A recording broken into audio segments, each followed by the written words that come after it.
So we are live. Let me I pull up on my other screen just to make sure it works. So we're not just talking to ourselves.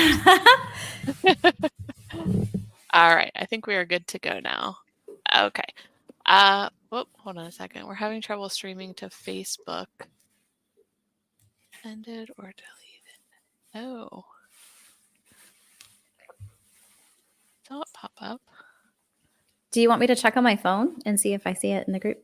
Yeah. Can you? Sure. Let's see. Keep trying to let you know. It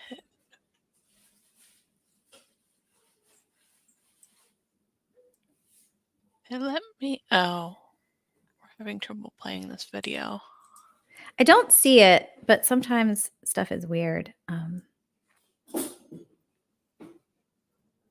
But I don't see it popping up there. Okay. Let me.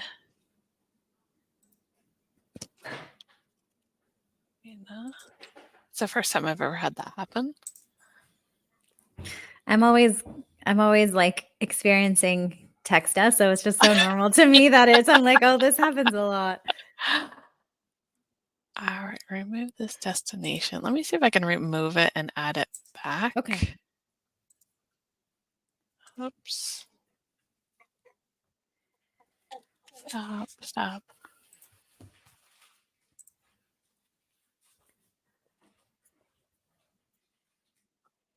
All right, now it shows. Let's see. Do you want to check on your phone? And let me check on my other screen.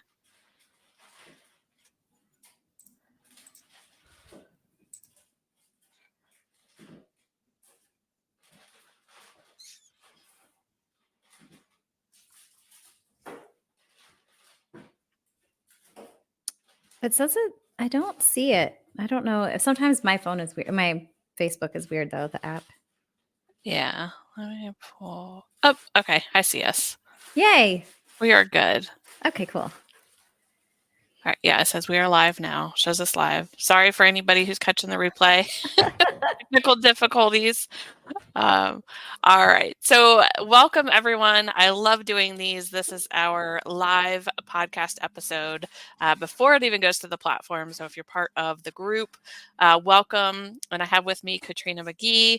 And I am super excited to talk with Katrina about career breaks. And we also had a little chat about intentional versus unintentional career breaks because I have found myself being laid off on an unintentional one and talk through a little bit of that.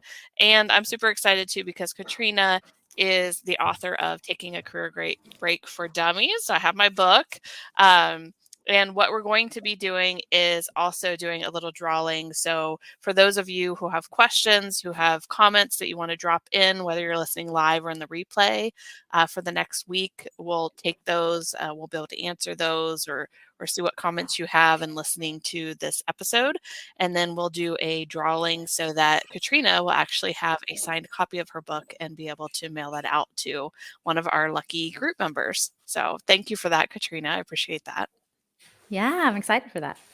Yeah. So Katrina, I have just a small spiel, and typically what I do on previous podcast episodes is I don't do a lot of insight into who people are, but I know a little bit more about you just because you were on a podcast, Amanda McWhorter's podcast, and so I got to listen to that episode. It was awesome.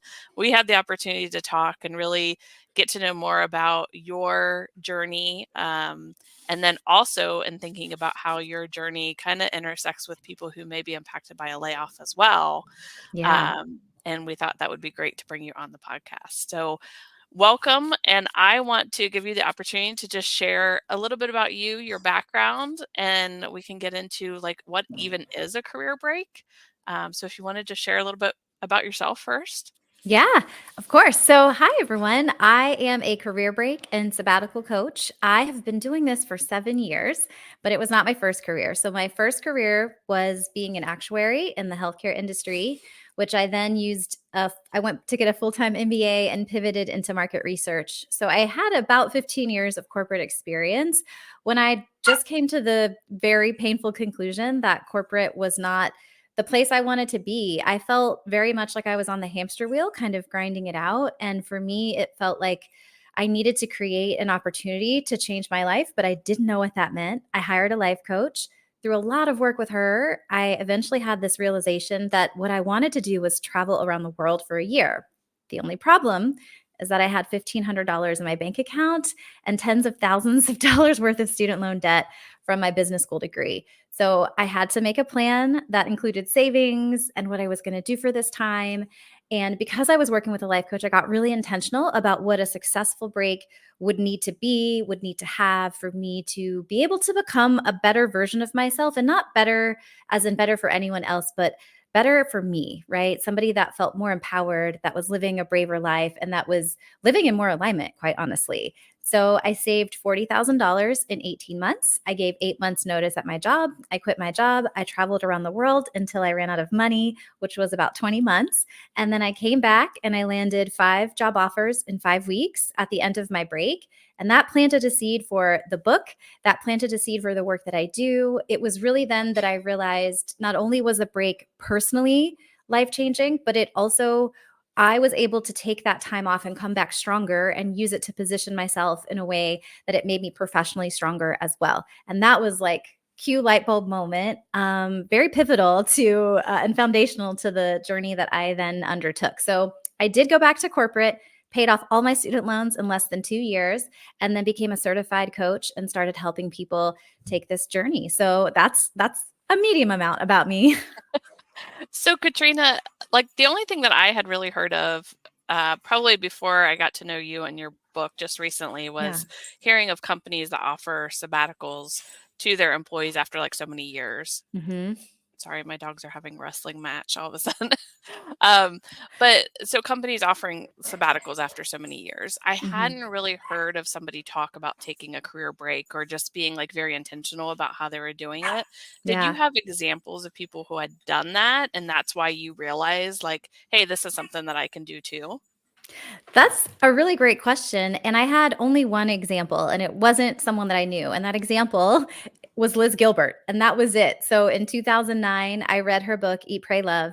And that was a complete mindset shift for me, just in the simple fact that I genuinely did not know. It was not in my reality nor in my consideration set that adults who were responsible and on a track of success, having a job and a career, could quit their job to do something fun just because they wanted to. It was like, that's just my chance was to study abroad and I missed it, you know? So it's like, that's not in the cards for me. The best I can hope for is early retirement. And that was just based off of what I saw. I mean, I did this back in 2011 is when I started planning for it. Instagram didn't exist, right? Facebook wasn't what it was. So I wasn't being inundated with stories about people doing this. The closest I could come once I actively started seeking examples were travel bloggers who had quit their jobs, or maybe like made a pivot where they were creating content, but they were making money. They were just doing it traveling. But the fact that they had had their freedom, some of them had gone on a walkabout or a career break of sorts before they became a travel creator. But that was the closest. That was the closest I could get. It was really outside of my consideration set. I did manage to find one actual human being that we had a friend of a friend in common, and I was able to get her to go out to coffee with me, and I just asked her an insane amount of questions about her break that she took with her then boyfriend. And I was like, how did you do it? Were you scared? What backpack did you use? Like, it was just all the questions. She was a great sport about it. But yeah, that was my only real person I could find. Okay. All right. And did you have so you said was it 8 or 9 months you gave your workplace Yeah, I notice? gave them 8 months. Hmm. So during the 8 months, did you have periods of what am I doing? Like I can't do this. Like this is not going to happen and like whether it's self-sabotage or doubting yourself or like did you go through that? I had a little, but honestly, the hardest part was not leaving sooner. If I had had the money, it would have been nearly impossible not to. So here's what happened. Giving my notice was super scary. I remember I gave it in January after we came back from the holiday season and some time off. And I just remember like my finances were still, there was still a gap of where I needed to be.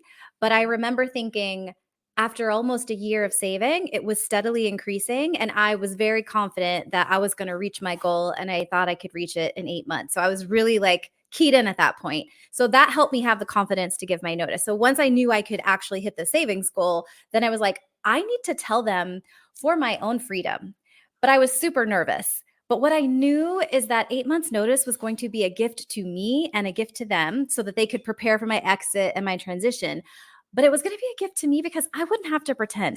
I did not give two craps about the 5-year plan, the IDP, like any of the things. I was in a rotational program. Like I just didn't care. And if I could just spend time focusing on doing a good job and then be excited for planning my break and not have to do the charade game of like, I'm going to be here for 3 years and this is the trajectory of where I would like to go next.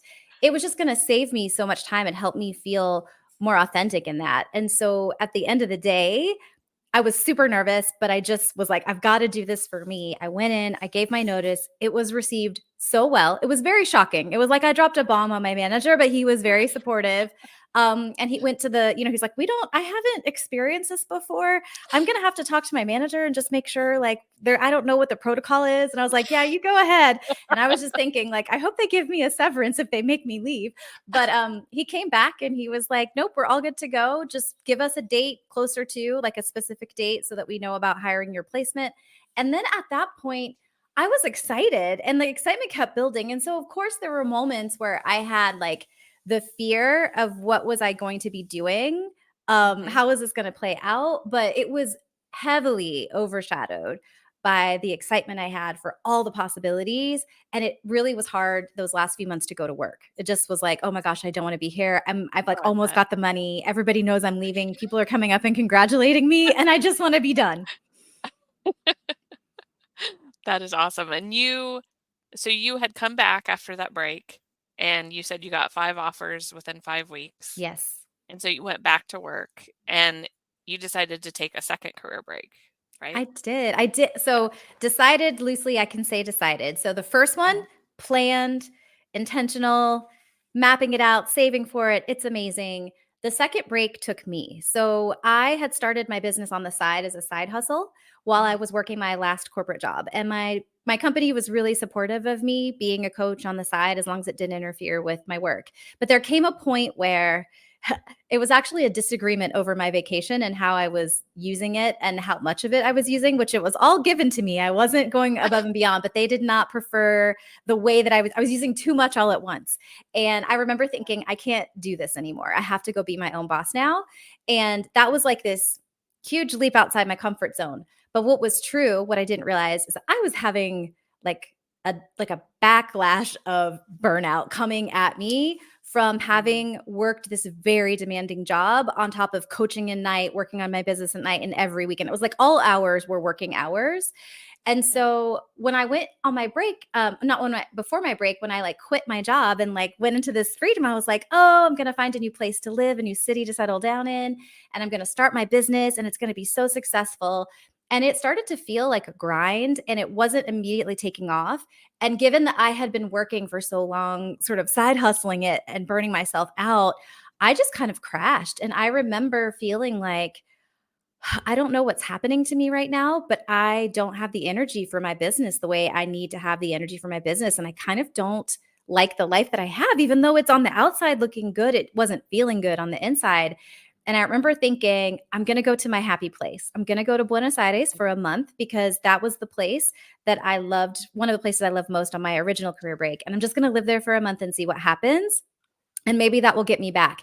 And I remember when I gave myself permission to travel to that first stop, I realized I just want to travel some more and I want to do it in a different way. And it was very spontaneous, kind of impulsive, but it was very much aligned with what my spirit was craving at that time. And I'll be honest, I didn't know it at the time. It made me a 5 times better career break coach because now I had experienced both kinds of breaks, the kind that takes you and the kind that you take. And while a company didn't lay me off, burnout did force me to take a break. And what I realized on that break pretty quickly in Buenos Aires, actually, is that I was suffering a delayed wave of grief from having lost my brother right before my first career break. And so I went through that wave of grief on my break, and that was a life-saving experience to be on a break while I was dealing with, this catastrophic event.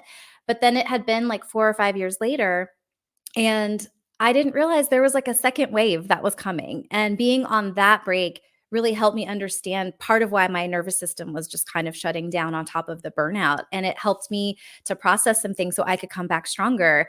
And spoiler alert, like we all know, COVID happened in early 2020.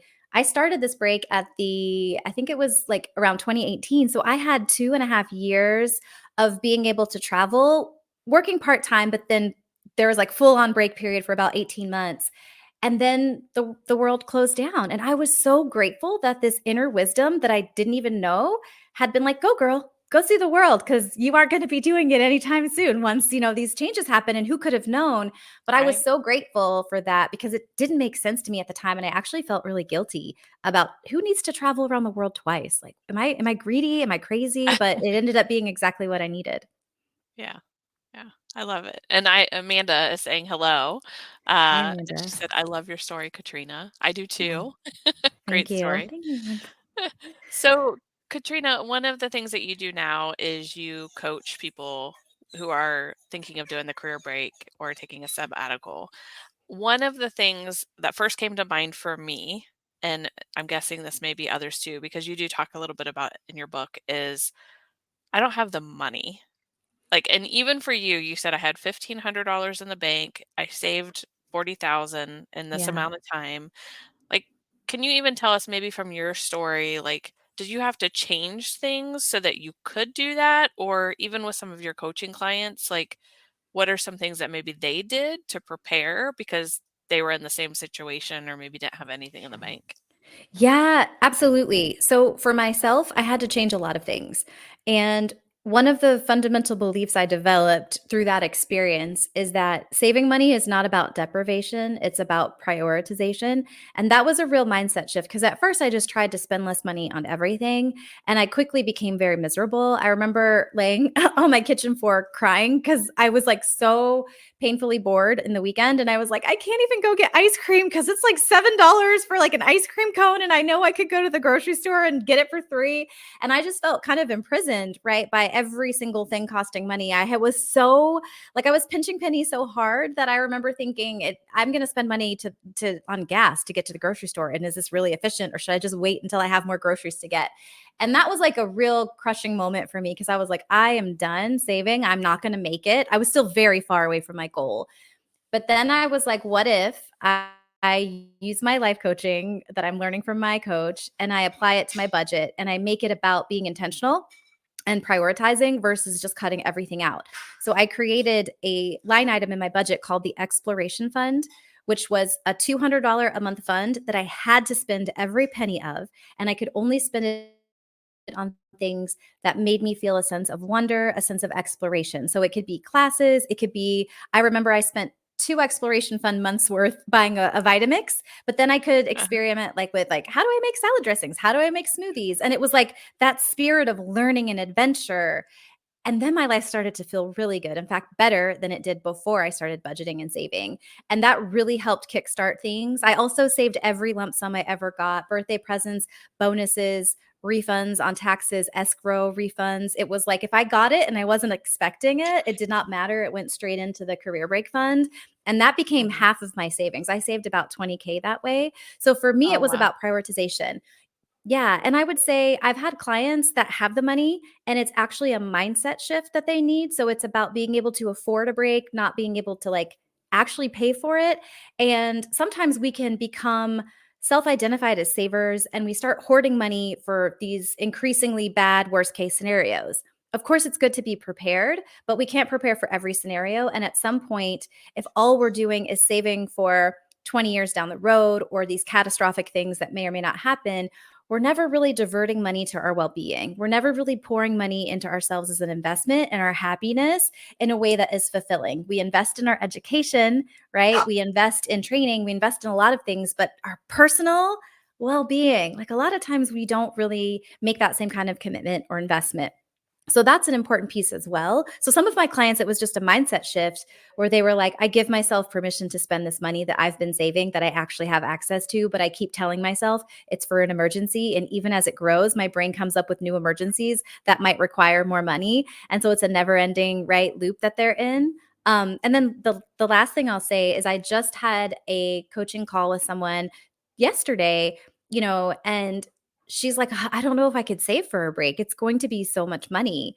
And when we were talking about things she's currently spending money on, she was, spending close to 20 grand on vacations for an entire year. So she was prospectively booking a year's worth of trips, right? Committed trips, fun trips, vacation, family, all the things.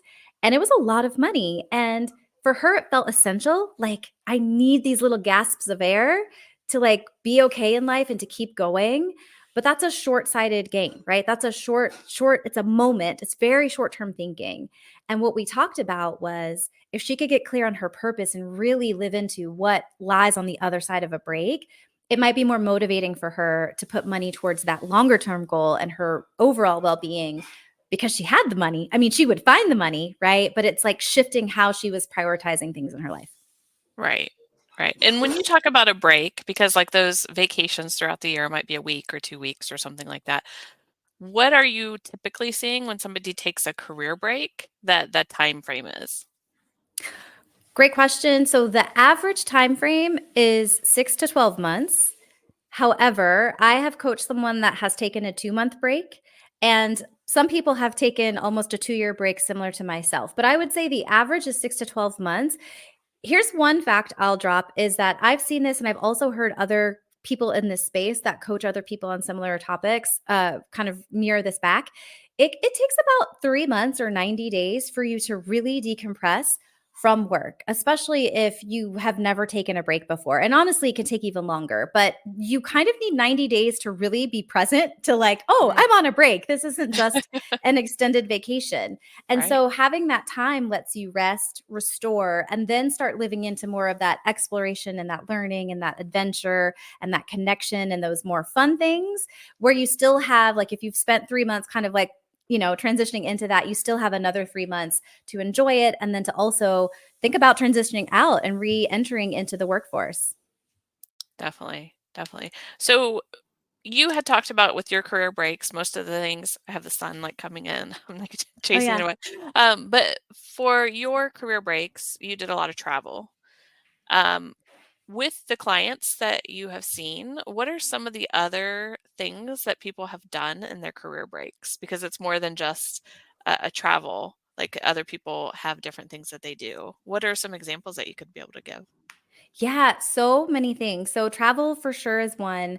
I feel like you get to experience travel in a different way. So that's all I'll say about travel is that most people know what a vacation is, but Mhm. to be able to, for example, like I did, go to Buenos Aires for a month, have no plans, and just absorb more of the local culture, go to a tango class, really explore neighborhoods, one neighborhood at a time. You get to learn a sense of the place and like get it into your system in a way that's completely different than coming with an itinerary and agenda on a vacation.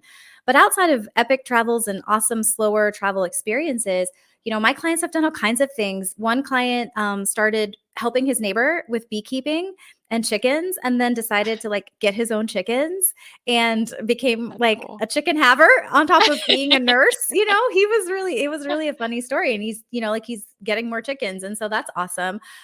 One person actually fostered a child. And so she used her break to really lean into that experience and give herself the space to like take care of herself and then to bring this new person into the world, into her world. And that was really special for her. I've had clients that have taken classes. One of my clients did a fellowship in the industry on a topic he's really passionate about within his industry and was able to make a pivot within his industry to a different type of role Mhm. after the fellowship because he grew his network and he had this other experience he could put on his resume, which was awesome. I've had a client who has written a fiction novel and been able to pitch it to publishers in her time off. And I've had some clients that spend time really reconnecting with people they love. So investing in spending more quality time with maybe aging parents, maybe their children, siblings, just their community in general, volunteering, but basically pouring into and expanding the connections that they have. I love it. So when you and when others have transitioned, because you talk in the book too about transitioning out of your career break Yeah. also and what that looks like. I'm imagining people struggle a lot with that. Like on one hand, I could see where maybe you're relaxed and like you feel really great from this break and from what you've gotten to do that's different from like the day to day. But then also like the stress some people feel of a Sunday going back to work on a Monday. Like, so how have people bridged that and how have you helped people get through that? Yeah. Some people have their next job in mind if they're taking a short break. So in that case, the transition, right? So I did have a client that was a senior leader. He accepted a role as a CEO at a different company. So he knew like I have 2 months only and then I will be starting this new job. So if you know that, you can design that with the end in mind, and the transition is much more about just wrapping up your break experience, reflecting on what you've learned and thinking about what version of you want to bring into this next career or this next role, right? That's like pretty straightforward. For other clients, it's like what you described, where there's some internal resistance. You have unlimited freedom on a break, even if you have a family or some obligations. The level of freedom you're experiencing might not be 100, but it's a lot higher than you're experiencing when you're, on the hamster wheel grinding it out and working. And Right. so because of that, the idea of going back can actually be a stress trigger for some of my clients. And there's this resistance of, I'm going to do it, but I really don't want to. I actually suffered with this myself. So, one of the most important things you can do is think about, what is my goal in going back? Because similar to planning for a break, it's helpful to have an intention and to know the purpose. So, if you know why you're doing it, it makes it easier to narrow in on the right job opportunities. And it also makes it easier to show up for this next challenge. So, for me, when I got clear, my why was, I want to be debt free. I want to pay off. I want to find a job that helps me pay off all my debt. I don't want to hate my job. I don't have to love it, but I don't want to hate it. And I want to pay off my debt as fast as possible so I can buy my freedom to be an entrepreneur or do anything I want and never have debt be a consideration factor in any of my employment decisions. So that helped me know why I'm doing it. It helped me get my attitude on the right track because it was not in a good place right when I came back from my break. And it also helped me narrow in on the right kinds of companies, right? So if paying off my debt is a goal, I have salary requirements with that. And I also know I don't want to hate my job. So I didn't apply to any jobs that I felt like there's no reason I would like this job. So that really helped me, show up even more powerfully for the jobs I wanted and avoid the ones I didn't. And I would say just the other experience I've seen with the reentry is sometimes my clients have gone through, and especially people who haven't worked with me, have gone through their break and they've had something nice happen, but their brain starts panicking about money. It starts panicking about falling behind. It starts panicking about going back to work. In that instance, they are prematurely trying to exit their break. So I have a section on that in my book, questions you can ask yourself to reflect on. Is this premature or am I really ready? Because a lot of times your brain is like, you're ready, get out there. What are you doing? It's all going to like be for nothing if you don't hurry up. And it's like, that's actually not true, right? But we feel like it is. So we sometimes head out to that job board before we're really ready to start looking. So you want to make sure you're ready. But when you are ready, whether it's because you financially just have to or because it's that time, it's approaching that time, getting clear on your 3 non-negotiables is a really great transition step to be clear about what you are willing, like no longer willing to accept, and what you absolutely must have in this next role so that you can transition into a life that you still love living. Reflecting on your break and what you've learned from it and what parts of it you want to take, even if you have to adapt them a bit, is also really powerful to know consciously before it all comes at you. I want to be a person that goes to bed at 10 o'clock because, man, do I feel healthy when I go to bed at 10 o'clock. I want to be a person who's not answering emails on the weekend. I really want a job that lets me have boundaries and lets me work on a schedule that's flexible for me, right? As examples. So it's important to know those things if you want to set yourself up for success. Yeah. And I need to go back and read that part of the book specifically with those questions because, and you and I talked about like one of the things that I saw for myself being laid off is being on an unintentional break. And I have pivoted and looked at, going into my entrepreneurship full time.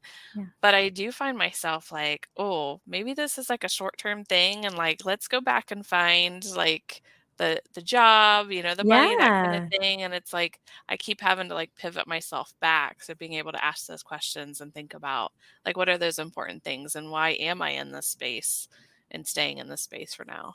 Yeah, and I think it's helpful too, like, if someone's in your situation too, Tracy, I think it's helpful to also have, kind of like red zone numbers is what I like to think. So it's an agreement you make from a very grounded place, not when you're in a spiral of like, "Oh my gosh, do I need to be out there?" Right? But like from a grounded place and feeling possible, everything feels possible. Like, what is the red zone number on my savings account? What is the number where I start to Yep. feel genuine tension, separate of brain freak out? It's like, this is a number that dictates it's time to maybe look at jobs, right? It's time to, if your income isn't doing what you want it to do, it's time to look at other alternatives to like call in more income.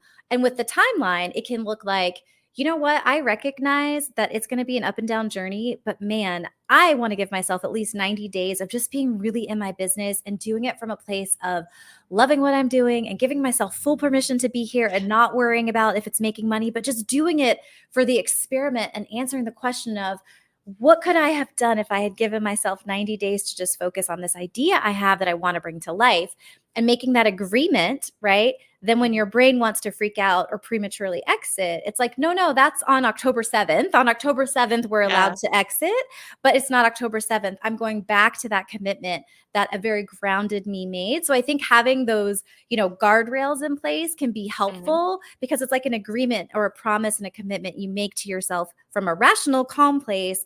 Whenever your brain gets fired up, it's kind of like, oh, I guess we did make that agreement. And that is it. It's like those reminders because you are going to have those moments where you're like, Yeah. start to kind of freak out and maybe I do need to go this direction. And like you said, no, I said I would do this for this amount of time. I'm good. And I Yeah. like what you said about the numbers too, because I even looked and said, okay, this is the time frame that I could go until, and I actually subtracted 3 months. So it was 3 months sooner. Like this is when you need to start Yeah. looking if things aren't going the way that you want. And I have to keep reminding myself of that. That's yeah, and it's the thing, right? Like, I have clients and I've met people who have a lot of angst, and then when they do the numbers, I'm like, "Have you looked at your numbers?" And they do the numbers and they're like, "Oh, I actually still have lots of money left." And I'm like, "Yeah, you do. Yeah, you do." But they would Yep. swear, right? And it's because we Right. get used to seeing that drip, drip, drip. It's kind of like a drug for us of safety. It's like, Yeah. "Oh, it's coming. I know it's coming. I know it's coming." It's a steady drip. And when you don't see it increasing, but it is actually decreasing, it's just the feeling of that can be so unnerving and so ungrounding that your brain starts telling you stories that just aren't true. Right. Right. Absolutely. All right. So, Katrina, I want to wrap up here in just a bit, but I wanted to see is there anything that maybe we didn't touch on that you want to touch on um, specific to career breaks and sabbaticals? Yeah, just one thing I'll say specific to this group of awesome humans, whether it's intentional or unintentional, it can be hard sometimes to give yourself permission to take a break, period. But if it isn't something you chose, it can be even harder to give yourself permission. But I want to really highlight the idea that if you can reclaim your power in that and decide, even if it's 6 weeks, right? Even if it's 4 weeks, but I'm going to take an intentional break, even if it's a mini break for me. And I'm going to set an intention of what I would like to focus on in this time, even if it's just complete restoration or a health reboot, right? There's no right or wrong answer. You will then be able to tell a very compelling story when you decide to come back to work. And so, part of what I talk about in the book about having a successful reentry is you have to hype that break, right? It's there. Luckily for everyone here, like, breaks are becoming way more relevant and mainstream and normalized than they were when I did breaks, right? LinkedIn has listed over 1 million of them through their career break Wow. feature. And so you want to tell a story about how that break made you better, and not just career better, but like restored, rejuvenated, inspired, motivated, right? Those things really matter too. And so the idea is if they have an empty hamster wheel and you're coming in to take the place, right, of this empty hamster wheel that needs some Right. turning, and all the other hamsters in the room have been running for years and never taken a break. And you have all the same experience. You're great at running on the wheel, but you've had a break, even if it's a mini break. You are going to jump on that wheel with a big smile on your face and be like, I'm here with a purpose. I know why I'm on this wheel and I'm restored. I'm energized. I've rested.